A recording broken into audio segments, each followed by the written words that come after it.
ആദ്യം ശ്രീ വേണുഗോപാൽ. ഏറെ പ്രതീക്ഷകളോടുകൂടിയാണ് ഈ ദിനം കടന്നുപോകുന്നത്. വ്യാപാര കരാർ യാഥാർത്ഥ്യമായിരിക്കുന്നു. ഇന്ത്യയുടെ 99% ഉൽപ്പന്നങ്ങൾക്ക് ഇറക്കുമതി തീരുവ ഒഴിവാക്കുന്നതാണ്. കർഷകർക്കും യുവാക്കൾക്കുമൊക്കെ ഗുണകരമാകുമെന്ന് പ്രതീക്ഷിക്കുന്നതാണ്. രണ്ട് രാജ്യങ്ങൾ തമ്മിലുള്ള കരാറാണ്. അതുകൊണ്ട് തന്നെ രണ്ട് രാജ്യങ്ങൾക്കും ഉൾക്കൊള്ളാൻ കഴിയുന്ന കാര്യങ്ങൾ ഉൾപ്പെടുത്തിയുള്ള കരാറായിരിക്കും. എങ്കിലും ഇന്ത്യയെ സംബന്ധിച്ച് നേട്ടങ്ങൾ ഏറെയാണ്. തീർച്ചയായിട്ടും ഇന്ത്യയെ സംബന്ധിച്ച് ഇപ്പോൾ നമ്മൾ US-ഉമായിട്ട് 5 റൗണ്ട് ചർച്ച നടത്തിയിട്ടും ഒരു വ്യാപാര കരാറിലേക്ക് എത്താൻ കഴിഞ്ഞില്ല. ട്രംപിൻ്റെ കുറേ കടുംപിടുത്തങ്ങളുണ്ട്. അപ്പോൾ ആ സന്ദർഭത്തിൽ നമുക്കൊരു റിലീഫാണ് UK-യുമായിട്ട് നമ്മളിപ്പോൾ നടത്തിയിരിക്കുന്ന ഈ കരാർ. ശരിക്കും പറഞ്ഞാൽ US-ന് ഒരു ചെറിയ ഒരു കൊട്ട് നമ്മൾ കൊടുത്തതുപോലെയാണ്. ഈ ഇത്തരത്തിൽ നമുക്ക് പല രാജ്യങ്ങളുമായിട്ടും കരാറിൽ ഏർപ്പെടാൻ കഴിയും എന്ന് തെളിയിക്കുന്ന ഒരു കരാർ കൂടിയാണ് ഇപ്പോൾ UK-യും ഇന്ത്യയും തമ്മിൽ നടത്തിയിരിക്കുന്നത്. അത് കൃഷ്ണാമറെ സംബന്ധിച്ചിടത്തോളം അദ്ദേഹത്തിനും UK-യുടെ സാമ്പത്തിക നില മെച്ചപ്പെടുത്തേണ്ട ഒരു സാഹചര്യം ഉണ്ടായിരിക്കുന്നു. അപ്പോൾ ഒരു ഫ്രീ ട്രേഡ് ഇന്ത്യയെ പോലൊരു വലിയ രാജ്യം എന്ന ലോകത്തെ ഏറ്റവും വലിയ ജനസംഖ്യയുള്ള രാജ്യം എന്ന നിലയിൽ ഇന്ത്യയിലേക്ക് വ്യാപാരം വികസിപ്പിക്കാൻ എല്ലാ രാഷ്ട്രങ്ങളും വളരെ പ്രതിജ്ഞാബദ്ധമാണ്, താല്പര്യം കാണിക്കുകയാണ്. ചൈന മുതൽ അമേരിക്ക വരെ എല്ലാ രാജ്യങ്ങളും താല്പര്യം കാണിക്കുന്നുണ്ടെങ്കിലും നമ്മളോട് ഒരു കീഴാളൻ സമീപനം ചില സന്ദർഭങ്ങളിൽ പ്രത്യേകിച്ച് ടാരിഫിൻ്റെ കാര്യത്തിൽ US-ഉം ഒക്കെ എടുത്തുകൊണ്ടിരിക്കുമ്പോൾ ഇങ്ങനെ ഒരു ഫ്രീ ട്രേഡിനുള്ള ഒരു ബൈലാറ്ററൽ ഫ്രീ ട്രേഡിനുള്ള ഒരു ചാൻസ്, അത് WTO-യുടെ നോംസ് അനുസരിച്ച് ഉള്ള ആ ഒരു ഫ്രീ ട്രേഡ് ചാൻസ് എന്ന് പറയുന്നത് നമുക്ക് വലിയ ഒരു അസറ്റാണ്. ഏതാണ്ട് $23 ദശലക്ഷം ട്രേഡ് കരാർ തന്നെ ഇതിനകത്ത് ലഭിക്കും. അതുപോലെ തന്നെ ഒരു റഫ് എസ്റ്റിമേറ്റാണ്, കാരണം ഇതിൻ്റെയൊക്കെ ഡെപ്തിലേക്ക് നമ്മൾ ഇനി പോകാനിരിക്കുന്നേ ഉള്ളൂ. പക്ഷേ എന്നാലും ഒരു ഏകദേശ കണക്ക് അങ്ങനെയാണ് പറയുന്നത്. അതുപോലെ ഒരു 37 ദശലക്ഷം കാർഷിക ഉൽപ്പന്നങ്ങൾക്കും ഗുണം ചെയ്യുന്നതാണ്. അപ്പോൾ കർഷകർക്കും ഗുണം ചെയ്യുന്നതാണ്. അതുപോലെ തന്നെ പുതിയ വ്യവസായ സംരംഭകർക്ക് വളരെ ഗുണം ചെയ്യുന്നതാണ്. ഇതൊക്കെ സാധാരണഗതിയിൽ ഒരു ട്രേഡിൽ ഉണ്ടാവുക എന്ന് പറയുന്നത് അത്ര എളുപ്പമല്ല. കാരണം ഫ്രീ ട്രേഡ് എന്ന് പറയുന്നത് പലപ്പോഴും പല രാഷ്ട്രങ്ങളും അത്ര ഈസി ആയിട്ട് സമ്മതിക്കാറില്ല.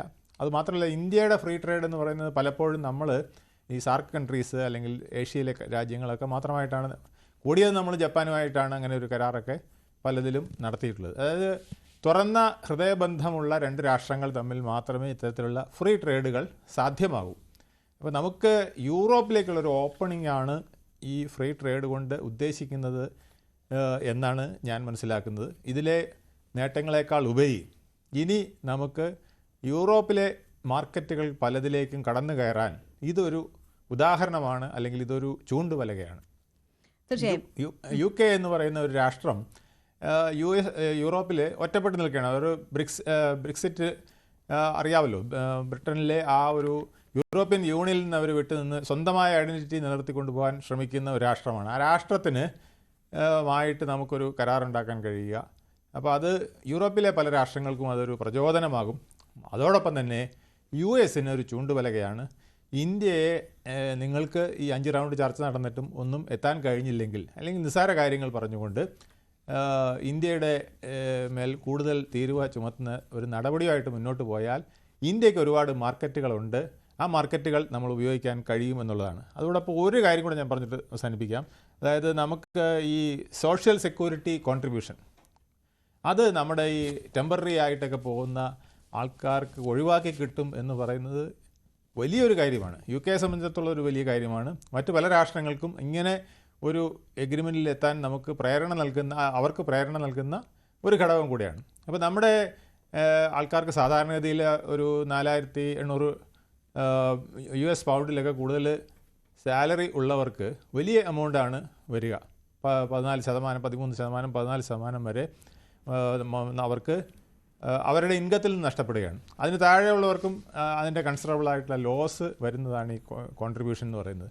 എന്നാൽ പലപ്പോഴും അവർ അവിടെ വിട്ട് ഇന്ത്യയിലേക്ക് വരികയാണെങ്കിൽ അവർക്കതിൻ്റെ യാതൊരു ബെനിഫിറ്റും കിട്ടാതെ വരും. ഈ സോഷ്യൽ സെക്യൂരിറ്റിയുടെ ബെനിഫിറ്റ്, അതായത് 60 വയസ്സ് കഴിഞ്ഞിട്ടുള്ള ചികിത്സ അല്ലെങ്കിൽ പെൻഷൻ, ഈ വക സാധനങ്ങളൊന്നും കിട്ടാതെ വരും. അപ്പോൾ നമ്മൾ താൽക്കാലികമായിട്ട് അവിടെ പോകുന്ന ടെമ്പററി എംപ്ലോയീസിന് ഈ ഒരു കോൺട്രിബ്യൂഷൻ ഒഴിവാക്കി എന്ന് പറയുന്നത് ഇന്ത്യയെ സംബന്ധിച്ചിടത്തോളം, ഇന്ത്യയിലെ യുവാക്കളെ സംബന്ധിച്ചിടത്തോളം, കുറച്ച് കാലത്തേക്ക് അവിടെ പണിയെടുക്കാൻ പോകുന്നവരെ സംബന്ധിച്ചിടത്തോളം വലിയൊരു നേട്ടമാണ്. ആ പണം ഏതാണ്ട് നമ്മൾ ഗൾഫിൽ നിന്ന് കൊണ്ടുവരുന്ന പോലെ നമുക്ക് കൊണ്ടുവരാൻ കഴിയുന്ന ഒരു സാഹചര്യം ഇന്ത്യൻ കോൺട്രിബ്യൂഷനിലേക്ക് നമ്മൾ കൊടുത്താൽ മതി, അവിടുത്തെ UK കോൺട്രിബ്യൂഷനിലേക്ക് കൊടുക്കണ്ട എന്ന് പറയുന്ന ഒരു എഗ്രിമെൻറ്റും കൂടി ഇതിനകത്തുണ്ട് എന്നുള്ളതാണ് ഞാൻ മനസ്സിലാക്കുന്നത്.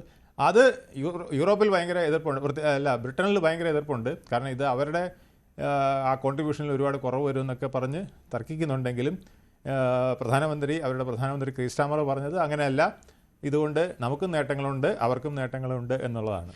ആ ഒരു അർത്ഥത്തിൽ ഇത് രണ്ടു കൂട്ടർക്കും മെച്ചപ്പെട്ട ഒരു കരാർ തന്നെയാണ്. തീർച്ചയായും ഏതാണ്ട് 4000 കോടിയുടെ പിരിവ് അല്ലെങ്കിൽ വരുമാനമാണ് അതുവഴി മാത്രം നഷ്ടപ്പെടുന്നത്. ഇന്ത്യൻ പ്രൊഫഷണലുകളെ സംബന്ധിച്ച് അവർക്ക് കൂടുതൽ ജോലി സാധ്യതകൾ അവിടെ ലഭ്യമാകുന്നു എന്ന വലിയൊരു ആനുകൂല്യം കൂടി നിൽക്കുന്നു. ശ്രീ വേണുഗോപാൽ, ഇവിടെ ഇപ്പോൾ ബ്രിട്ടൻ ഇതിനെ വിശേഷിപ്പിച്ചിരിക്കുന്ന the biggest and most economically significant bilateral trade agreement എന്നാണ്. പീയൂഷ് ഗോയൽ അതുപോലെ തന്നെ ഇത് വലിയ നേട്ടമായി ഉയർത്തിക്കാട്ടുന്നുമുണ്ട്. എക്സിറ്റിന് ശേഷം നടക്കുന്ന ഏറ്റവും വലിയ ഒരു കരാറാണ് ബ്രിട്ടനെ സംബന്ധിച്ച് ഇപ്പോഴുണ്ടായിട്ടുള്ളത്. അതുകൊണ്ട് തന്നെ ഇന്ത്യക്ക് എത്രമാത്രം പ്രധാനമാണോ ഈ കരാർ, അത്രമാത്രം തന്നെ ബ്രിട്ടനും പ്രധാനപ്പെട്ട ഒരു എഗ്രിമെന്റായി ഇത് മാറുകയാണ്. തീർച്ചയായിട്ടും. കാരണം ബ്രിട്ടനെ സംബന്ധിച്ചിടത്തോളവും ഈ സാമ്പത്തികമായ ഒരു സ്റ്റെബിലിറ്റി ഇല്ലായ്മ അവർക്ക് കുറേ വർഷങ്ങളായിട്ട് ഇപ്പോൾ അനുഭവിച്ചുകൊണ്ടിരിക്കുകയാണ്. നമ്മളറിയാം, ഇടയ്ക്കിടയ്ക്ക് പ്രധാനമന്ത്രിമാർ അവിടെ മാറുന്നതിൻ്റെ തന്നെ കാരണവും ഇതൊക്കെയാണ്. അവിടെ ആ ഒരു സ്റ്റെബിലിറ്റി നിലനിർത്താൻ പലപ്പോഴും അവിടുത്തെ ഗവൺമെൻറ്റിന് കഴിഞ്ഞിട്ടില്ല. എക്കണോമിക്കലി അവർ വളരെ താഴോട്ട് പോയിക്കൊണ്ടിരിക്കുകയാണ്. ലോകത്തെ സൂര്യൻ അസ്തമിക്കാത്ത രാഷ്ട്രമായിരുന്ന UK ഇന്ന് പല വിധത്തിലും അവർ വളരെ അധപതനത്തിൻ്റെ ഒരു വക്കിലായി നിൽക്കുന്ന ഒരു സാഹചര്യമാണ്. അപ്പോൾ അവർ ഇപ്പോൾ ഇന്ത്യയുമായിട്ടുള്ള ഈ ട്രേഡിൽ അവർ ഉദ്ദേശിക്കുന്ന ഹിസ്റ്റോറിക്കലി പിന്നെ നമ്മുടെ കൾച്ചറലി ഒക്കെ നമ്മൾ ഒരുപാട് കാലത്തെ ബന്ധമുള്ളവരാണ്, നമുക്ക് ഒന്നിച്ചു ചേർന്ന് പലതും സൃഷ്ടിക്കാൻ കഴിയും എന്നുള്ളതാണ്.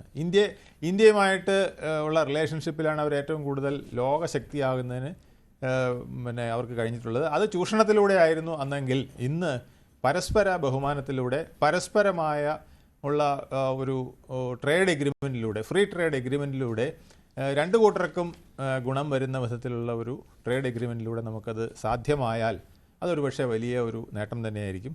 ഇത് യൂറോപ്പിലേക്കുള്ള ഒരു കവാടമായിട്ട് ഈ ട്രേഡ് എഗ്രിമെൻറ്റിനെ കാണേണ്ടതാണ് എന്നാണ് എനിക്ക് തോന്നുന്നത്. തീർച്ചയായും ഞാൻ താങ്കളിലേക്ക് തിരിച്ചെത്താം. ശ്രീ നിർമ്മൽ എബ്രഹാം, ഇതിപ്പോൾ ഇന്ത്യയിൽ നിന്ന് ഇറക്കുമതി ചെയ്യുന്ന ഏതാണ്ട് 99% വസ്തുക്കളുടെയും തീരുവ ഇളവ് ഉറപ്പാക്കുകയാണ് ഈ കരാർ വഴി. അതേപോലെ തന്നെ ഇന്ത്യ ഇറക്കുമതി ചെയ്യുന്ന 90 ഇനങ്ങൾക്കുള്ള നികുതി ഇളവുകൾ കൂടി ഈ കരാറിന്റെ ഭാഗമാണ്.